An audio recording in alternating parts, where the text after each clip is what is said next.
Well, good afternoon. How's everybody? All right, day one Tech Ed. See anything good yet? Come on. Okay. I get it. I'm after lunch. You know, you guys had like a heavy chicken or something down there. I get it.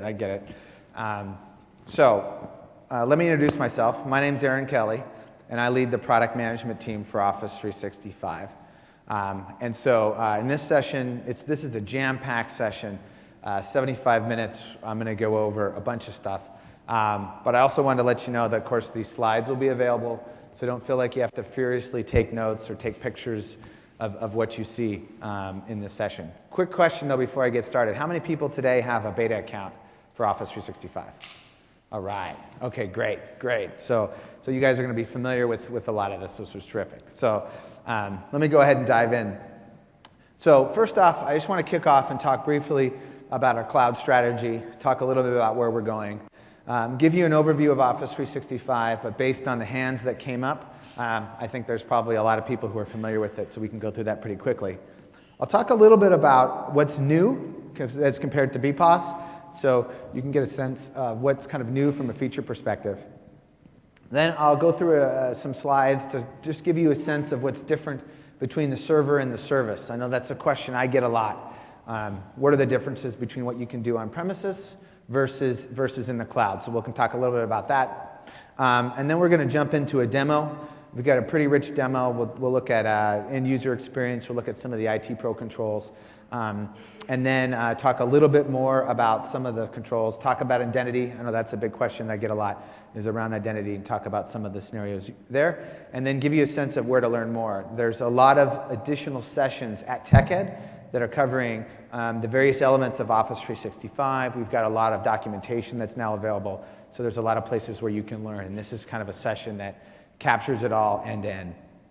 So if I start in thinking about the impact of the cloud, if I go back, and I've been on the business now since the beginning, since frankly late 2004, early 2005, when we first started putting together the business plans for what became BPOS and now Office 365, there's a couple of things that really stood out, and one of them is around economics. So the new economics is about delivering our value in a way that's more pay-as-you-go, that's more consistent with what you're using as an organization. But there's also an opportunity to take advantage of both economies of scale in our large data centers and economies of skill. So the engineers and developers that built Exchange, that built SharePoint, are also the ones that built the service and keep it running and keep it up to date. So you get to take advantage of both economies of scale and economies of skill, which drives great economic value for you. There's also, by that movement to the cloud, a reduction in the kind of maintenance and management that you need to do. So you don't need to spend a bunch of time setting up servers to get the service up and running. There's just a few clicks and you've got your deployment. Then it's about extending that service to best meet your needs as a business, be it customizing SharePoint, implementing new features in Exchange that you may not have been able to do on premises because you weren't on the latest version. So that ability to kind of reduce the overall maintenance of your system allows you to better take advantage of the technology. And what we've seen in customers who have been on our services for a long time, they do undergo that transformation within IT. Their IT staff is going from staring at the servers and making sure the lights are blinking green to pointing to the business and helping the sellers and the folks in the marketing team or the folks in support better use this collaboration technology to connect to customers and partners and move the business forward. So that reduction in management translates in the ability for you to connect better with the business. And then finally, overall increased productivity. Certainly there's benefits to you as an IT pro because you're not maintaining and managing the servers, but there's real benefit to end users. They have the latest technology, it's integrated, and so they can take advantage of the new features as they're available, as opposed to having to wait for an upgrade to happen. And so that new capability that it helps end users is another powerful element of the impact we're seeing of the cloud. And so as we look at the overall investment that we're making to deliver that, we kind of think of it in terms of layers. So there's our core data center layer where we're investing. billions of dollars to implement data centers around the world. There's, of course, our platform as a service layer. And then we're delivering both consumer services and business services out into the market. And we're taking a very distinct strategic bet here because we believe that the needs of the consumer are different than the needs of the business. And so from the ground up, we're designing our services that way. And if I put some brands on here, of course, Windows Azure is our operating system for the cloud. And Windows Live is that consumer platform. But we've used Microsoft Online and then very specifically Office 365 as a set of business tools designed, again, from the ground up to meet the needs of a business. So things like health monitoring, things like regulatory compliance, disaster recovery, those are the kinds of things that are important to businesses that are less critical in many consumer scenarios. And so we're not taking our consumer platform like Windows Live and putting an enterprise brand on it. We're actually taking our enterprise products and delivering them as cloud services. And that's a key aspect to our strategy. And then, of course, third parties. Third parties in the history of Microsoft have always played a critical role in helping bring our technology to life with our customers. And in the cloud, that's no different. And so we're driving very hard to get our third parties to do integration on top of Windows Azure, as well as with properties like Office 365. And I'll actually show a little bit of that, or at least talk a little bit about that a little bit later in the session. So these are kind of the layers of the cloud and the key investments we're making there. And the one question you might have is, oh, wait a second, does Office 365 run on Windows Azure? That's a question I get a lot. And some of it does. And so the core portal infrastructure that you'll see today in the demo, the commerce infrastructure, that's all running on Windows Azure. Today, the core mailbox, like Exchange Mailbox, the core SharePoint site collections, don't run on Windows Azure yet, but that's very much the path that we're going down. And so as Microsoft, we want to take advantage of the cloud scale that Windows Azure provides, and we'll do that with our core cloud services, and we're certainly going to encourage you as customers and as partners, ISVs, to do the same. So, well, what is Office 365? Well, I think most people in the room know what it is. It's bringing together Office for document creation, the web applications, with Exchange for email, calendaring, contacts, SharePoint for portals, collaboration, and then, of course, Lync brings together our IM and presence and voice capabilities that were in Office Communications Online with the web conferencing and video solution of Live Meeting, delivering that into an integrated experience that is Lync Online. Just a quick question, how many people have used Lync before? All right, okay, a couple of you, great.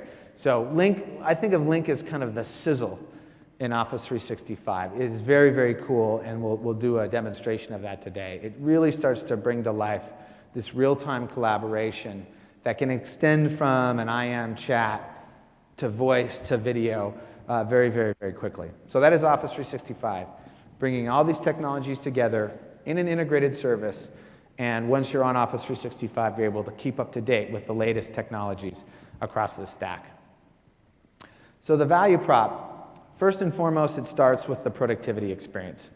So again, it is about creating scenarios that span these applications. So when I talk to customers and when we interact with customers who are doing some of our case studies and things, what really lands for them is not just, hey, I've been able to get Exchange 2010 deployed in the cloud. It's by having both Exchange and Lync, there were some new scenarios that I was able to deliver to my end users that I didn't have before. Or by integrating SharePoint with Lync, there's some very cool scenarios that pop that I didn't have before. And so those cross-workload scenarios really come to life in Office 365, and that's where people are really engaged. Now, of course, it's important with any productivity technology that's going out to your end users, making that technology available anywhere and anytime. And anywhere access is not just about, hey, it's on the internet so I can get it from a hotel room or I can get it from when someone comes to work, et cetera. It's also about delivering a consistent experience across your PC, your mobile device, and your browser. And so you'll see that later in my demonstration, but it's really important to understand how we think about that strategically. We recognize that you're not always going to have access to your PC. You're not always going to be connected to the internet. And so having that ability to be flexible on what tool you use to interact with your email, your calendars, and even your documents on SharePoint is really, really important. And so that combination of Office, the web applications, and the Office Hub, for example, on Windows Phone are great examples of that PC, phone, and browser delivered consistently across all those devices. Of course, it works with what you know. So from an end user perspective, being able to interact with the service in a familiar interface that is Office, so being able to interact with Outlook, Word, PowerPoint, Excel, these are very common tools for your end users, and it makes it easy for them to get up to speed quickly as you move and deliver Office 365 in their environment. Of course, enterprise security and reliability is critical, and that's a core tenet of Office 365. We deliver 3 nines SLA, and if we don't miss that SLA, make that SLA, you get your money back on the next bill, and that's a critical pillar of the Office 365 value prop. And then finally, IT Pro control and efficiency, and this is an area where we've made a lot of investments in Office 365 to not only allow you to configure more of the service in the cloud, but also implement hybrid scenarios or scenarios where you're working with some users on premises and other users on the cloud, so you can tailor the solution to better meet your needs. Scenarios like free busy sharing with Exchange calendars. You have some users on-prem and you have some users in the cloud. That's a feature we weren't able to deliver in our current version that's in market based on BPOS. And now with Office 365, we're able to deliver those scenarios. Single sign-on is another one that's very commonly asked for. We weren't able to deliver that in BPOS. We're able to deliver that now with Office 365. So you'll see more and more investment here from us moving forward, giving you more control to tailor the solution to meet the needs of your business. So what are some of the things that are new in Office 365? And this slide is really about talking about what's new as compared to what's in market today with BPOS. First and foremost, Office 365 brings Office to the table. And so the Pro Plus client, in addition to the web applications, are now part of the solution. And that has been a big step forward for us that helped us not only address the branding issue we had with BPOS, because it wasn't the greatest name or brand. Oh, come on, guys, it's after lunch. Give me something. There you go. But by bringing Office in, it really does help better connection for the end users. And it extends the types of scenarios that you think about. It's not just about email or sharing of documents. It's about the authoring of documents. And so Office becomes a key part of that. And there's a big move here to Office as a per user per month licensing. And that's something new that we didn't have before with Office today. Typically Office is licensed per device, and now with Office 365 it moves to per user. Exchange Online, a lot of great new features here. I think unified messaging is one of the ones that we hear a lot about, that ability to have voicemails in your inbox, and then some great investments around e-discovery and litigation. For SharePoint Online, I'd say the highlights are My Sites.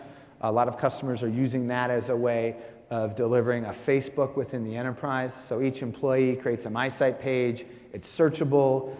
You can go find out who within your organization is also an expert on certain things. And so that's become very, very popular. We've also seen real improvements with SharePoint Online around things like the sandbox, so you can do greater customization, as well as being able to share now far more easily internal SharePoint site with external users. Lync Online, as I mentioned before, big step forward for our real-time collaboration area. By bringing together Live Meeting and Communicator into a single client, it makes the user experience much easier as they're going from an instant messaging session to voice and video to a collaborative web conference. And then our platform, big investments in the platform to make improvements in the user interface for the admin and the end user, improvements in role-based access as an IT pro, and then of course single sign-on and multi-factor authentication has been key asks for us that are part of that platform. So that's a lot of the high level of what's new, but now I want to use this as an opportunity to kind of dive into a little bit more detail and talk about what's new from and what's different between Exchange Online and Exchange Server, and I'll walk through the different workloads. And again, these slides are going to be available, so don't feel like you have to write it all down. I just wanted to give you a real sense of kind of where we're going. So if I take Exchange to start, there's really great parity between Exchange Online and Exchange Server. Exchange has been in the business of delivering their technology as a service for really the longest of all of our server teams at Microsoft, and so they've been able to create a lot of great fidelity across their service. If I look at what's new around email and calendaring, of course, it's a new OA interface. It really does a nice job with conversation view and delivers great capabilities there that mirror the Outlook 2010 experience. We've been able to expose now some of the antivirus and anti-spam controls from FOPI with Exchange Online, so you have more control now over that environment and better integration with things like IRM. When it comes to archiving, a whole new feature area in Exchange Online around the personal archive. So in our basic or our standard Service Plan 1 for Exchange, you can deliver a personal archive for all your users, which is basically a mailbox that sits next to the main mailbox that allows users to store and archive their email for quite a long period of time. And so that's a nice new feature that's part of the core offer. And then the storage on the total mailbox is 25 gigabytes. So they can kind of choose how much they have in their active mailbox or how much they put in their personal archive. When you move to Exchange Service Plan 2, we also add in now litigation hold and some e-discovery features. So this ends up being really key for many of those legal scenarios that you have to address, all within the service. And when you move to Service Plan 2 for Exchange Online, there's an unlimited storage associated with that. So you can really have large mailboxes for those key e-discovery scenarios. And I'm sure many of the CEOs of your companies or some of the senior staff have to have sort of those larger storage environments. And so that's a key part of new investments in Exchange Online. If I look on voicemail in your inbox, this is sort of the third pillar. This is all brand new as part of Exchange Online. So having that ability to integrate your voicemail into your mailbox. There's also a great voice-to-text feature that, again, allows people to see their voicemail as written text, which is helpful if you're in a meeting and you're trying to multitask. Clicking on a WAV file and starting to listen to someone's voicemail isn't the most helpful thing, but being able to read the text allows you to read very quickly what was said or what was left, be able to search across it, etc. So this is all new area for Exchange Online, bringing unified messaging in.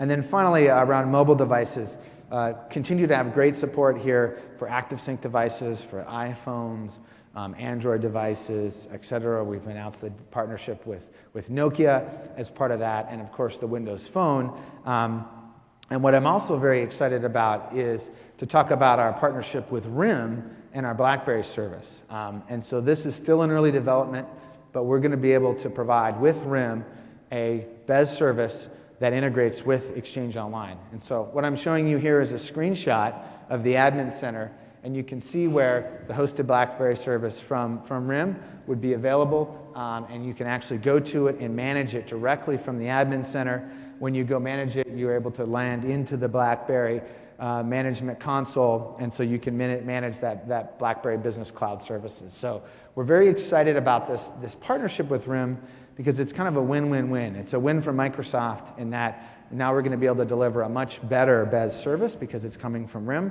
so it's going to have more features, more capabilities. It's a great news for RIM because they're going to get into the cloud game and be able to work very closely with us to bring more and more customers on board. And then it's great for you as a customers because, one, you're going to get more features from RIM, but two, it's got a great price of $0 per user per month to take advantage of this service. So very, very great offer. It's a win-win-win. There's a couple of sessions on this tomorrow and on Wednesday, so if you want to learn more, do that. Also, go to the booth. We've got some folks from RIM at our booth in the Expo Center, and you can ask some more questions about, hey, what's going on with the RIM service. So this is a great bit of news. We've had this has been announced about a month ago, and we're really excited to work with RIM on that. Okay, so as close to parity as we are with Exchange, there's still a few things that we can't do in the service. A couple things I wanted to highlight here. One, Outlook 2003 support is not something we're able to do with Exchange Online. Some other things that are worth noting, MAPI access. So we'll expose Exchange Web Services so you can do interaction there, but we don't expose MAPI as part of the Exchange Online. So if you have solutions that leverage that, that'll be a challenge. Multi-forest AD support is not something we're able to do with the service generally or with Exchange Online, and so that's an area that some customers have been spending some time on. And then around SMIME, we're able to transmit SMIME messages, but we're not connecting back to the SMIME keys that may be stored in Active Directory. Those public keys need to be stored in Outlook, and so you can create the scenarios, but they're not as rich as what you could do on premises. So we've got a lot of information about this in our service description, so you can kind of learn more. And what it helps you do is it helps you decide what's best for you. Is running Exchange Server for some of your users best for you, or going with Exchange Online? We think we have the content now that you can really make that decision. So that's Exchange. Let me go ahead and dive into SharePoint. So SharePoint, again, 4 core pillars there, starting with sites and communications. There's a lot you can do in the server, of course, and then when it comes to the service, there's a lot of interesting things too. So My Sites, I've talked about this. I think this is going to be one of the key features that we're going to see more and more use of across businesses moving forward. External sharing becoming very, very popular, that ability to share documents with people outside of your organization. And then a simple public-facing website is another key offer as part of Office 365. So our small business customers are really going to look forward to this, but even some of the mid-market customers that say, hey, I just want a simple website, I want to be able to get it up pretty quickly, that's all available in SharePoint Online. What's not in there is the SharePoint for Internet sites. So Fizz, as it's commonly referred to, is not part of SharePoint Online today. That's something that we're working on, but we don't have that yet. If I go ahead and look at content management, kind of classic document libraries, lists are all part of SharePoint Online. Business taxonomies and hierarchies, so being able to use the term store to organize your data and information, all part of SharePoint Online. And then, of course, the Office web applications are part of the experience now. So that ability to read and edit documents and information in the browser, again, all part of the Office 365 offer. If I look at search, we've really made big strides forward in search versus where we were with BPOS. And so cross-site collection search is now part of the offer. The ability to do people search, as I said before, to really light up some of those social networking scenarios within your company. A couple things that we don't do, though. We don't have FAST as part of SharePoint Online in this release, and we don't do cross-premise search or hybrid search. So if you're running some SharePoint sites on premises and you're running SharePoint Online in the cloud, we can't do a single search query across both. That's not part of the offer today. It's something we're working on, but we don't have that yet. And then finally, if I dive into business intelligence, Access services, Excel services, Visio services are all part of SharePoint Online, so you can start to visualize data in the browser, which is very cool. Silverlight is going to be a key way in which you'll see people customize SharePoint. So creating Silverlight web parts that you might use for a SharePoint on-premises environment, making that part of SharePoint Online is a key. And then the sandbox. We're able to expose the sandbox and, again, build some customization there. What we don't have is BCS. We don't have the business connectivity services. We don't have Performance Point, and we can't do fully trusted code yet in SharePoint Online itself. Where we are seeing coding, though, is we're seeing many scenarios where customers and partners are writing code in Windows Azure, and then they're using the web services APIs that we provide around SharePoint to drive interaction. And actually, earlier this morning, on this very stage, we did a demonstration where we were showing SharePoint Online connected with CRM Online, leveraging Windows Azure. So as much as we don't have some of the features like BCS, there's a lot you can do with SharePoint Online, and that's why I really encourage you to get the beta, get the developer's guide, and really look at what's possible.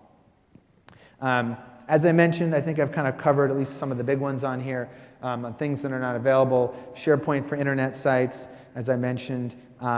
IRM on SharePoint, we're not able to support. We do support RMS and IRM with Exchange Online, but we don't have it with SharePoint yet. And then, as I mentioned, fast search, unified search, and then some of the missing elements of the BI in that area. If I move to Lync, The way to think about Lync, of course, is, again, integrated IM and presence. And so there's that integrated client is really a key experience. With Lync Online in this version, we're able to do IM presence, PC to PC voice, so link to link voice calls. Web conferencing is also part of the solution. And now we've got federation. So we've got federation with Lync Online into the Windows Live Cloud with Messenger, as well as federation between Lync Online and other Lync Online customers or other Lync servers.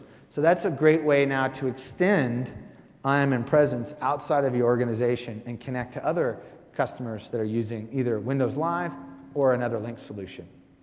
When it comes to meetings, again, the integrated client, bringing that together with Lync Online is powerful, and we're going to show you a bunch of this. There's some really neat features around PowerPoint that we've enabled, easy to schedule it from Outlook, et cetera. So there's some great work there. And then when it comes to voice, when we are in the beta today, and when we're generally available a little bit later this year, we won't have integration with Lync Online to the telephony network or PSTN integration. So the only voice you can do is PC to PC or Lync client to Lync client. But that is coming in the future. And we'll be doing that in partnership with our telco providers. So then we'll be able to start to unlock some very cool scenarios. Normal scenarios like, hey, I want to dial a phone number from my Lync client and start a call that way, as well as set up scenarios where incoming calls can ring not only your Lync client, but maybe your mobile device.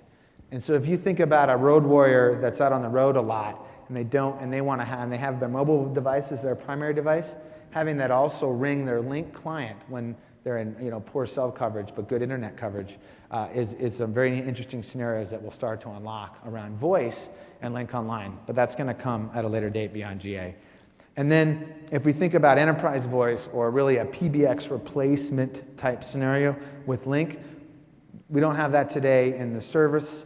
We certainly have it in Lync Server, and that's something we're working on for the next generation. But for the next year or so, we won't have that PBX replacement capability in the cloud with Lync Online. So hopefully that gives you a sense of the various services, what's new from BPOS, what's different between the server and the service.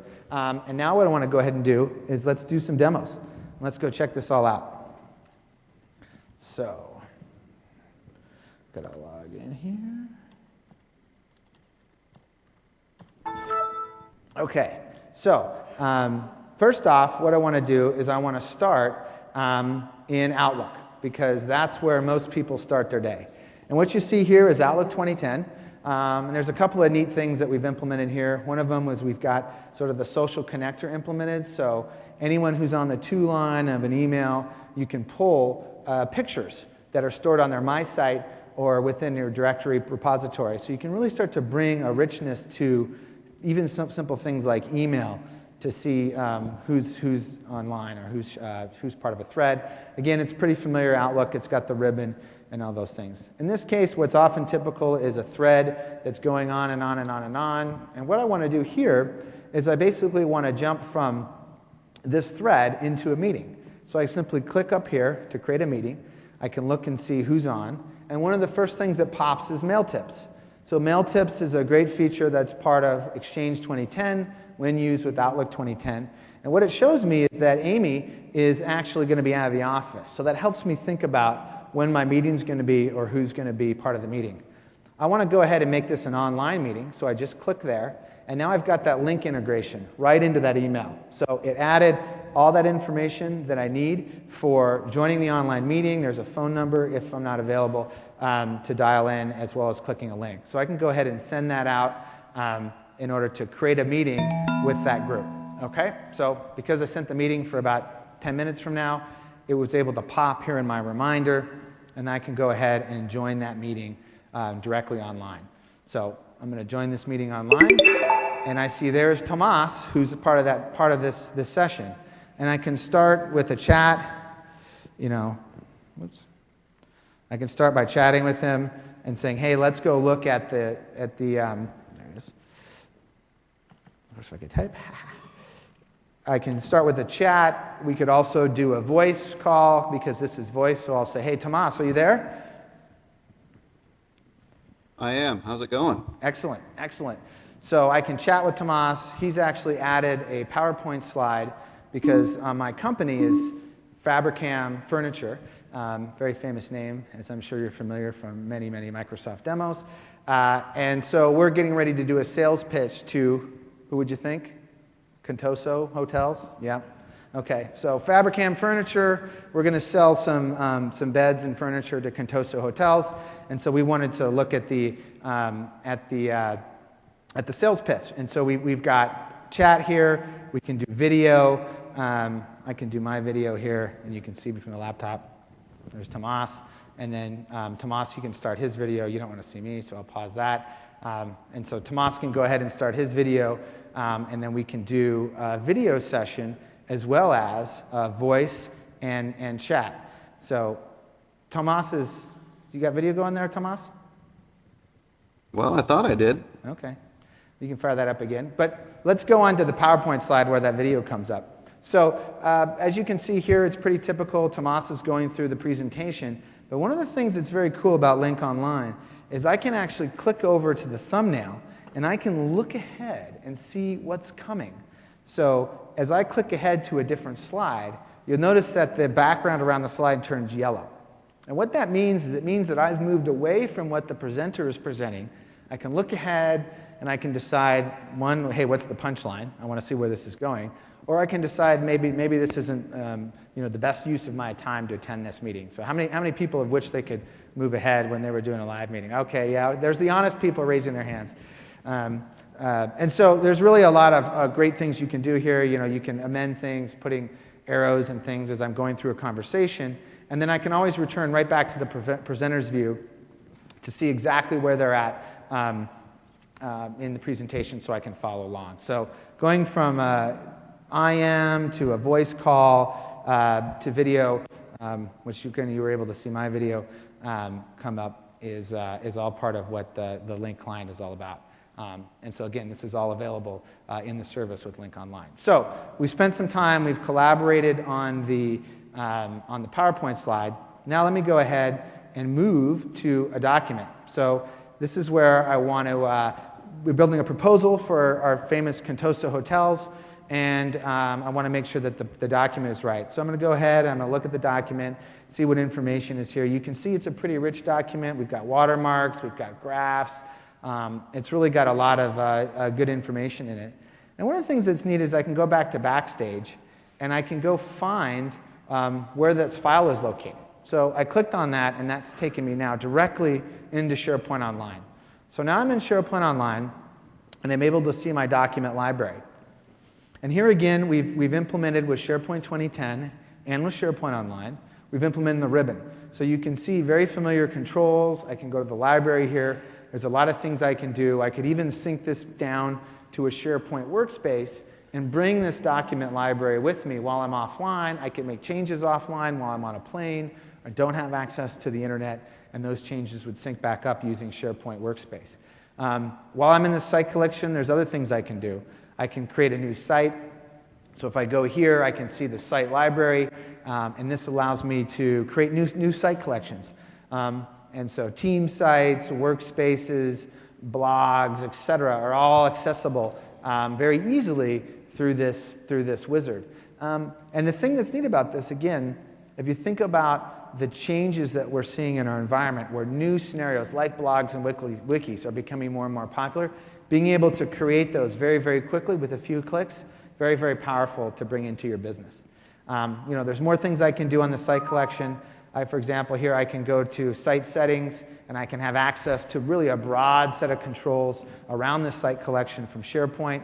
I can go to the site collection features, and I can see very familiar interface that you see with SharePoint 2010 Server, where I have the ability to really interact with the site collection in a very rich way. And in this case, one of the things I wanted to check is I wanted to make sure that the external user invitations was activated. So you can see it's been activated. And what this allows me to do then is it allows me, with this site collection, to share this site with an external user. So I could put an external user on here, I could put any email address, and I could go ahead and share this site. And this is a control that you as the IT pro can decide to turn on and allow, yep, we want to allow the switch, we want to allow this site to be shared. Doesn't mean that it's shared. You have to actually share it with each user afterwards, but it allows you to kind of turn that on and get it running. So just gives you a sense of some of the features here in SharePoint Online. You know, one of the other things that's great and very popular is the integration of Access as part of SharePoint Online. So having an actual Access database part of the offer. And in this case, again, I'm Fabricam Furniture, and I've put my inventory system here online as this database. And so here is my furniture inventory. I can see, you know, various items, king size bed, prices. And I just want to go here because I want to check and see, hey, what's the price point of the king size bed? Because when I go pitch Contoso Hotels, I want to make sure I have the right price. So I'll kind of remember that price there as I go back to my document. So that gives you a kind of a quick sense of SharePoint Online. Let me go back to my Word document. And one of the things I wanted to highlight is, let me go down and just see what the pricing was, because there was a pricing table here. And one of the things you'll also notice is that we've got co-authoring going on. So I noticed that the price was off. It was supposed to be $8,100 there in my Access database. Here it's showing as $9,500. And you saw that Tomas was in there already, and he was co-authoring it. And I can tell that he's in there in a couple places. I can see right down here. See, 2 authors are editing. I can also go into Backstage, and I can see that Tomas is editing it. And if I go ahead and save it down, I'll get his changes. So that ability to co-author in the Word document is very powerful. And if I were to share this document out, I think one of the things that's also important is making sure that this document maintains its fidelity when it goes into the browser. And so I'm just going to quickly pull up the web app for SharePoint or for Word, and you can see both of these, the same document, and here it is rendered in Firefox, and here it is rendered in Chrome, and here it is in Word, and so you can see all the information. So you see the watermark, you see the graphs, you see all the details are available in the document, both in the browser and in the web application. And this is really a key point that's important for people to get their head around. And that is documents that have been created historically in Office or created in the rich client are rendered with all the data and information in the browser. And it doesn't have to be IE. It can be IE, it can be Safari, it can be Chrome, it can be Firefox. So delivering broad browser support with Office 365 is one of the key tenets. Okay, so I've got my document, I've got my price right. It's time for me to go see the client. So now what I want to go ahead and do is I'm going to go ahead and jump on a plane, and I'm going to fire up my phone here. So there's the phone. I think we have the phone. We'll get the phone. Let me get that phone viewing app again so you can see the phone. Unplug it, plug it in. There we go. All right, there we go. So here's your Windows Phone, and I'm on the plane. I get off the plane, and again, I'm getting ready to go pitch Contoso Hotels. And so here's a pretty familiar Windows Phone interface. And let me go ahead and notice that I have a new Outlook message. Oh, and here's Tomas. He's updated. He's inviting me to the location of where my meeting's going to be. So I can go ahead, I can zoom in here, and I can click on this address just to find out exactly where it is. And what you see comes up is Bing Maps, and it allows me to see exactly where I'm going. I can actually zoom in on the address, and I can see, oh great, there's a MARTA station there, and I can actually zoom in as close enough to figure out where exactly I need to go, even where I might want to do my park, where I'd need to park even. So very cool feature as part of Bing Maps, all integrated into the phone experience. Okay, so now I know where I'm going. Now I'm in the cab, I'm going over to the site, and I want to go ahead and check out the documents. So one of the great features of Windows Phone 7 is the introduction of the Office Hub. And so much like with Exchange and Outlook, and ActiveSync, we've created the great email experience across PC, phone, and browser. We're doing the same thing here with Office Hub, and we've gone beyond just email. So you can see here I have access to the various Office applications, and I can actually go as far as to see my SharePoint site. So here's my SharePoint site that I was looking at before. I can go ahead, I can refresh that SharePoint site, and let me go ahead and look at presentation. So I'm bringing my SharePoint site with me, and I want to go ahead and check out this bedroom furniture, the PowerPoint slides that we're looking at before. And here I am, again, pulling this down from SharePoint. I'm able to see my slides, check out what's going on as I'm riding in the car to go visit this account. And you know what? I noticed, hey, you know what? I want to make an edit here. I don't like quality. I want to change that word.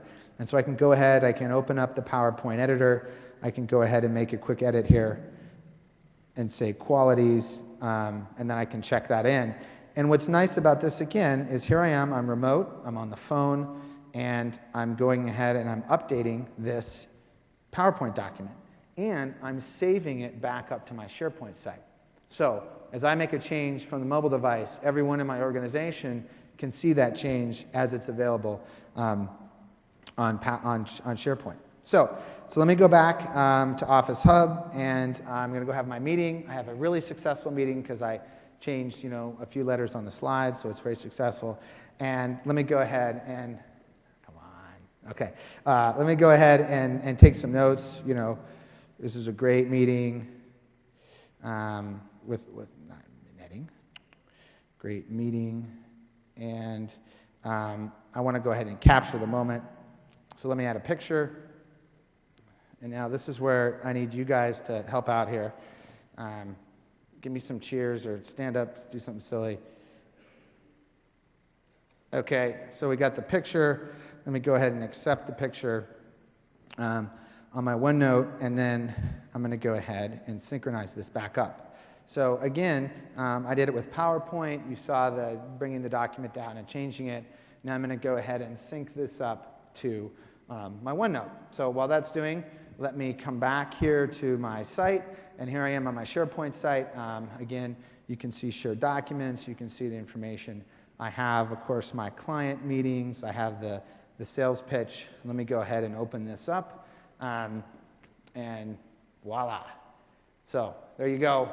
Taking the picture from the mobile device, brought it all the way back up to my SharePoint site. And again, now it's available for everybody. And thank you, sir, in the front for putting the hands up and at least give me something. So that's the end user experience. Okay. So PC, phone, and browsing. A little bit of clapping. There we go. I know that chicken's still probably sitting in there. So that's the end user experience. PC, phone, and browser. Let's go ahead and check out some of the admin stuff. Okay. So here's the admin portal. I think a lot of you have the beta, so this is familiar. There's a lot of familiar space here. A couple things I just want to fly through, talk a little bit about Lync. There's not a lot of control on Lync Online, but you can do things like domain federation. You can connect to the public IM. And then, of course, the users that are part of your directory that are synced up and that are part of the overall structure are surfaced here in Lync Online. So you can start to assign users and give them the right configuration. If I go back to the admin, I can check out SharePoint Online. So here's the administration center for SharePoint Online. You basically want to manage most of it at the site collection level. So I can go to my site collections. I can create a new site collection. Let's say I'm going to create a private one. Of course, I can title it. I've got a pretty broad set of templates that I can look at. So there's some collaboration templates, meeting templates, there's some enterprise templates, publishing, etc. So I can pick a template. I can come in here and I can assign how much storage is available in each of these templates and then go ahead and create it. And then once I've created my site collection, I can get a lot of there's information that I can, so if I click here, I can get some information on the properties. And then this brings me all the way through to the actual site itself, which, again, I can use and integrate. And it's just SharePoint now, right? So it's just SharePoint. Here's a site collection. Let me go ahead and do site settings and configure that site the way I want to. So that's all part of the SharePoint admin. The other thing, there's some info path services, user profiles, and of course the term store, which is pretty popular with business customers. This is where you can set who your administrators are and start to talk about languages and create the hierarchies. So parent-child hierarchies data taxonomy on how you want your site organized and how you want data and metadata organized within your SharePoint Online. So that's kind of SharePoint Online. Let me jump into Exchange. So Exchange has got a lot of features and controls available to the IT Pro. Again, you can see here I've got all my users that have been synced up. I have the ability to create distribution groups, and this is very simple. I mean, I just kind of click, I figure out what the alias is that I want. I can just add my users and go. It's very, very easy to create things like distribution groups. If I go to roles and auditing, there's a lot of control you can do here around various administration roles. So you can create custom roles. You can leverage the roles that are already part of Exchange Online. In this case, there's help desk roles. There's assigning certain members to be responsible for unified messaging, etc. So a lot of control that you can use within Exchange Online. There's also this auditing area where you can start to look at audit logs on Mailbox, so who's had access to it. And as I mentioned before, things like litigation hold. So I could run a search and do a litigation hold on certain users' mailboxes. I can just select them, decide which users I want as part of that litigation hold, decide what the dates are, and go ahead and run those queries. And so all this stuff is really core and built into Exchange Online. So again, you can focus on delivering the business value as opposed to spending time making sure that the servers are ready. If I look at business rules, again, mail control, another rich set of features, very easy to create rules. I can decide that any email from particular sender, maybe it's Chris Green, the sales director. Anytime he sends an email, because he's from sales, I just want to delete the message without anyone knowing, right? There's things you can do with the rules that's very, very cool. And then finally, phone and voice. A lot of flexibility here. Of course, if I had implemented, this is where I would help administer that. I can actually go into ActiveSync and set policies based on groups. So in this case, I've got the sales team, and this is a security that I've implemented there. I can go in on device security. I can require encryption, for example. I can come in, I can look at device settings, and I can go as far down as deciding, do I want to allow text messaging or not? Do I want to allow Wi-Fi? Do I want to allow cameras? So there's a tremendous amount of controls that you can now implement right from within the Exchange Online interface. And I would encourage you, as you get your beta tenants, to spend time just really looking at the various things you can do as part of that environment. And then finally, let me spend a little bit of time on the actual admin page itself. So again, this is sort of an admin experience across the broad set of services. I can go into my users, and there's lots of different ways you can get users in. I can add users directly. I can upload them through a CSV file, or I can use our Active Directory tool to synchronize users from your Active Directory, or I can actually set up single sign-on. And we take you through a step-by-step process of setting up single sign-on, deploying Active Directory Federation services to allow you to do AD Sync and single sign-on with Office 365. Again, this is a new experience that we didn't have with BPOS. If I go into security groups, again, there's the ability to create new groups. I've created one here with some of the salespeople in the East. You can see who the members of that group are, and so you can create security groups within the admin experience as well. And then, of course, you can add domains. So these are, again, all things you can do here in admin. I think the subscription area is also pretty interesting. Have the ability to see what have I purchased, so what subscriptions do I have, how many of those have been used. In this case, it's telling me, hey, you haven't assigned some of those users for your kiosk plan, so you can go ahead and assign them now. And also, once we move out of beta and into general availability, I'm going to be able to buy more service plans from here. So I'll be able to go into the purchase tab here. I can buy new service. I can upgrade my service, change from a standalone to a suite, and then I can see exactly what my current subscriptions are in the system. In this case, it's in beta, so it's no cost, but I have that ability. And then finally, just want to do a quick flyby here on support. This is kind of support overview. What we've done here is we've tried to put some of the kind of quick solutions to common tasks. So what are the things that are coming up most often? How do I do passwords reset? How do I prepare for an email migration, et cetera? There's also access to the community here. And so you can search directly, or you can link over to the community. And we're investing a lot in the community as a great way to get quick answers to data and information. And so you can see the latest posts, you can see recent updates and discussions, you can see who the top contributors are, and if it's any of you in this room, thank you for your contributions here. But we're really going to put a lot of emphasis on the community as a great way for Office 365 users to share and exchange information. Our support teams monitor the community and answer questions as well as people get stuck. So this is a great source of information on Office 365. Finally, last couple things I want to show you here in the admin are service requests. You can submit a service request to our support team directly from the admin page, and then of course our service health dashboard. And this is the dashboard, and this is all real data. This is real data on the service that's showing you, hey, current status of Office 365. And so there's areas where I can drill into, on the portal, the directory sync tool, the portal, some of the scripting interfaces if you're using PowerShell to manage your environment. I can drill into Link, and then I can also drill into Exchange Online. And in this case, there was an issue yesterday, and so I can click on here and I can get additional information. So in this case, it was saying how yesterday some users may have experienced a 503 error while attempting to log in. Here's what you can do about it, and then they were the Exchange team updated that when the service was restored. So Service Health, the dashboard here, becomes a key area to see kind of the latest information on how things are going with your service. And then the last thing is planned maintenance. So when we do have some planned maintenance, this is a place for you to come and see exactly what's going to happen and what are some of the details. In this case, we're actually doing a site failover test in May, in a few weeks. And so this is data and information that you can use to basically understand what's happening with your service from a maintenance perspective. So the admin is really a key area where we bring together, from an administrator's perspective, Office 365 to give you a broad set of controls over your environment as well as information on the health of the service. So that's my demo. Good? There you go.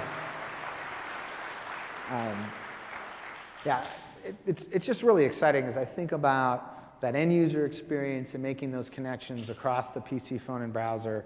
Very, very powerful. And being able to deliver that then to your end users by just simply signing up for the service is great. And then the level of control that we're providing significantly exceeds what we were able to do with BPOS, and you're going to see us continue to invest more and more in that control. So I just wanted, in the few minutes I have left, just talk a little bit more about some of the IT pro areas. So certainly security is a key part of Office 365. And we take a very layered approach to how we think about security. So from video surveillance, biometrics, and access control to the physical facility itself. When you go into our data centers, all of our online properties are in their own cage with biometric entry for any of the members of the data center that have access to it. So very rigorous physical controls all the way up through the stack to overall monitoring of threats and attacks on the service by our security team. So we've made a lot of investments here, and a lot of this starts to play itself out when you think about our certifications. So our ISO 27001 certifications, and many of those SAS 70, et cetera. We spend a lot of time with our own trustworthy computing team, making sure that we do everything we can to ensure the service is safe from a code perspective, but also from a process perspective. That's been a key part that our operations teams have spent a lot of time ensuring that we're always monitoring and always ensuring the highest level of security. When it comes to control and making it more programmatic, we're making a bunch of investments in this area.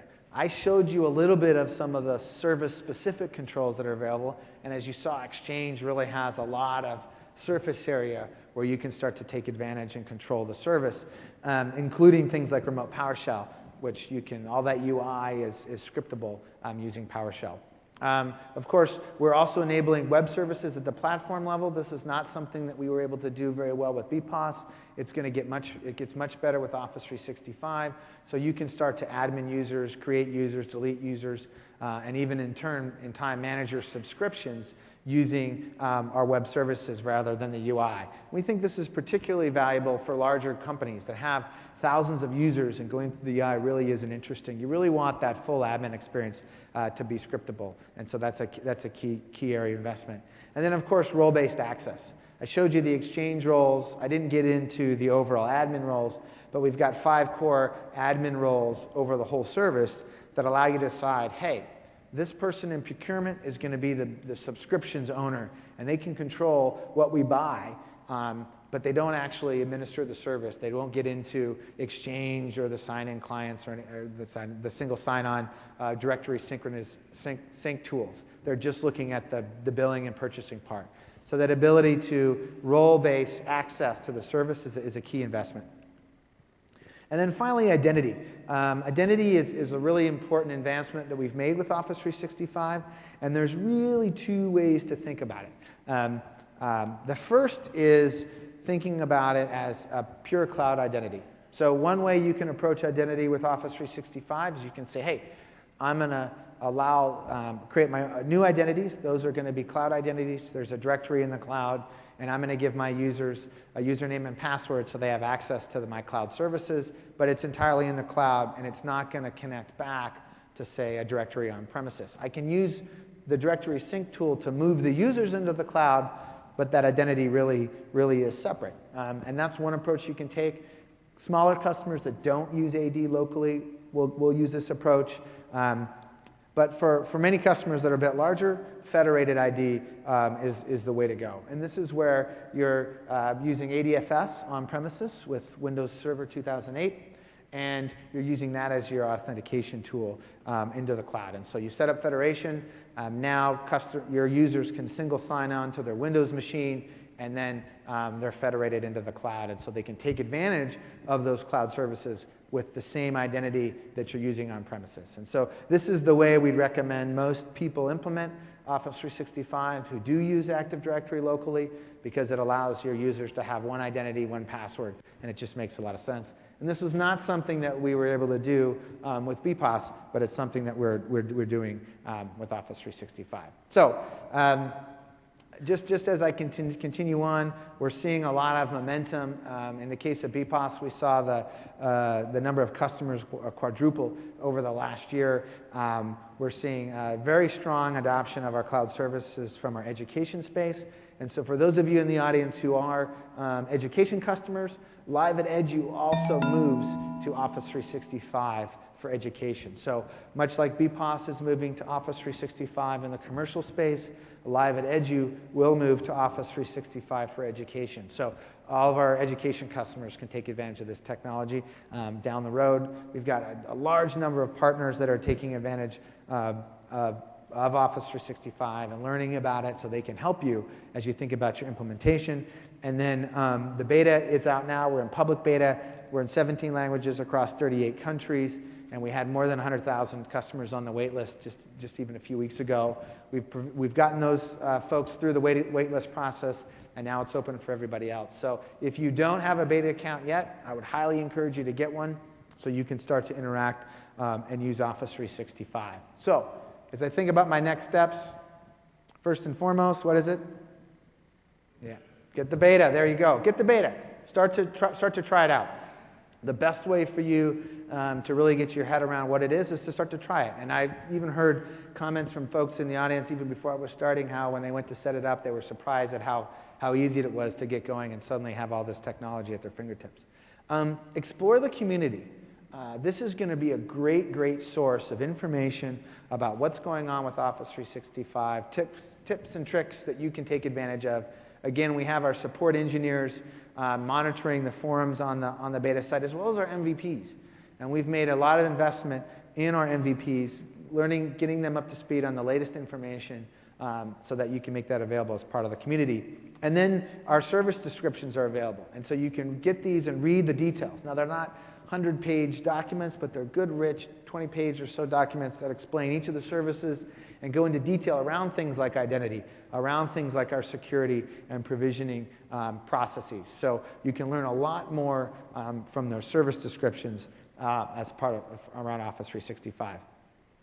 We also have the Jumpstart training for Office 365. So there's an opportunity to get into the 3-day Jumpstart course where you can learn about the platform, Exchange, Lync, and SharePoint. This is really designed for IT pros that want to go deeper and better understand what it means to run and operate an Office 365 environment. So I encourage you to look at Jumpstart.